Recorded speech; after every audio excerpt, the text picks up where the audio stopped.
Hey everyone, welcome into our latest Trade to Black podcast. I am your host, Shad Dales, and this week, a powerful new voice is calling for federal cannabis reform, and it's coming from someone the cannabis space has been watching closely for years. Who is it? Well, it's Iron Mike Tyson, backed by a coalition of athletes and cultural leaders. He's making a direct appeal to Donald Trump, urging him to act on marijuana policy reform. This group is calling for real changes, clemency, rescheduling, and banking access. So who's involved and what are they pushing for? And will Trump take the bait? And with that, let's get into it. Let's first begin with Mike Tyson, because he isn't just building a cannabis empire, he's using his platform to push for reform at the highest level. Last week, he and a group of high-profile athletes sent a formal letter to President Donald Trump urging him to lead on cannabis policy. Their message was clear. Joe Biden didn't deliver. Trump now has the chance to do what Biden didn't. Speaking to Fox News earlier this week, Tyson said, quote, "Biden promised change and didn't deliver. Trump has the chance to do what Biden didn't.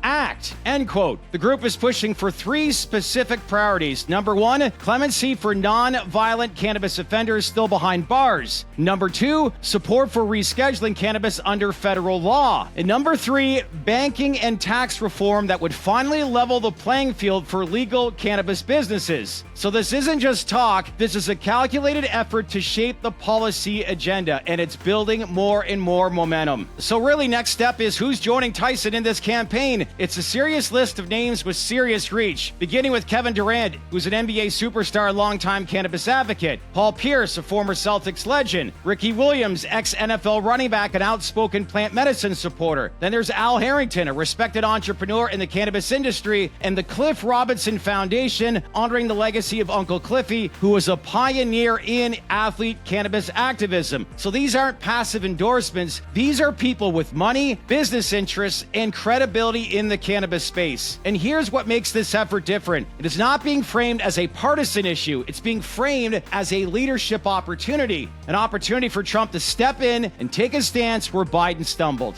So now let's take a closer look at what this coalition is actually asking for. First, clemency. The group wants Trump to pardon non-violent federal cannabis offenders, many of whom are still serving time even as cannabis is legal in dozens of states. Now, to be fair, Trump did issue a handful of cannabis-related clemencies during his first term, but this push is for something bolder, a broad clemency action that sends a real message of justice reform. Second is rescheduling. As of now, cannabis is still classified as a Schedule I substance, the same category as heroin, which is, again, crazy. That's despite the science, the state's laws, and the growing consensus around medical use. The Biden administration made moves through HHS and the DEA to reclassify cannabis to a Schedule III, but the process is still ongoing and it's not guaranteed. Tyson and the coalition want Trump to publicly support rescheduling to accelerate that process. And third is cannabis banking and tax reform. Without federal legalization, cannabis companies face crippling financial restrictions, as we all know. No access to capital markets, no traditional banking, and the brutal 280E tax code. This coalition is urging Trump to either back the SAFE Banking Act or promote policies that normalize the financial side of this growing industry. These are three specific asks, all federally actionable and all with major support from both sides of the aisle.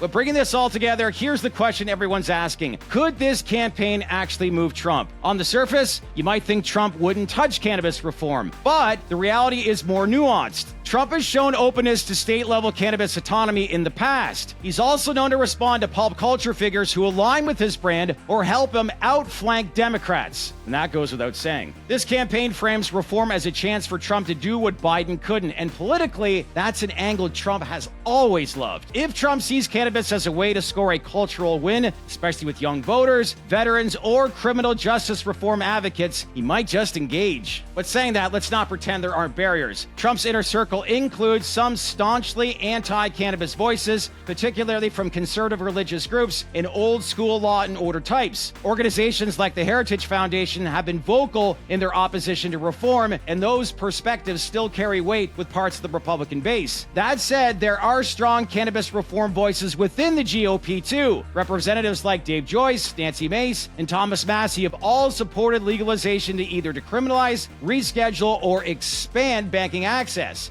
If Trump decides this is politically advantageous and sees that the risk from the base is low, he could move in this direction, especially if it means owning a win on an issue that polls over 70% approval nationwide. So let's now zoom out, and here's what we know. 24 states have legalized adult use cannabis. Medical marijuana is legal in 39. The industry has generated over $30 billion in annual sales, and according to Gallup, 74% of Americans support legalization. In the end, the Biden administration failed to complete rescheduling, and the ongoing ALJ hearing is under a lengthy delay and review. Meanwhile, the SAFE Banking Act remains stuck in Congress despite bipartisan support. This creates a perfect window for Trump to act, or at least say he would. And with high-profile athletes and business leaders now attaching their names to this movement, the momentum is real, and it seems very calculated. So really, what's next? We've got Mike Tyson, a longtime figure in the cannabis industry, rallying a high-impact coalition to push Trump toward real reform. We've also got major names like Kevin Durant, Ricky Williams, and Paul Pierce lending their voice as well. And we've got a new president who may just see an opening to flip the script on cannabis and score political points in the process. Now the question remains, will Trump listen? Only time will tell. But one thing's clear, cannabis isn't a fringe issue anymore. It's becoming more and more to be a front and center conversation, especially here in the back half of 2025. And here at Traded Black, we'll be watching it all unfold. That's it for today. I'm Shad Dales. Thanks for tuning in. Don't forget to like, subscribe, and leave your comments below. Will Trump make the move, or will cannabis reform remain stuck in limbo? Let us know, so let's keep this conversation going. In the meantime, stay open-minded, stay connected, and I'll see you next time on our latest Traded Black podcast. Thanks for watching, everyone.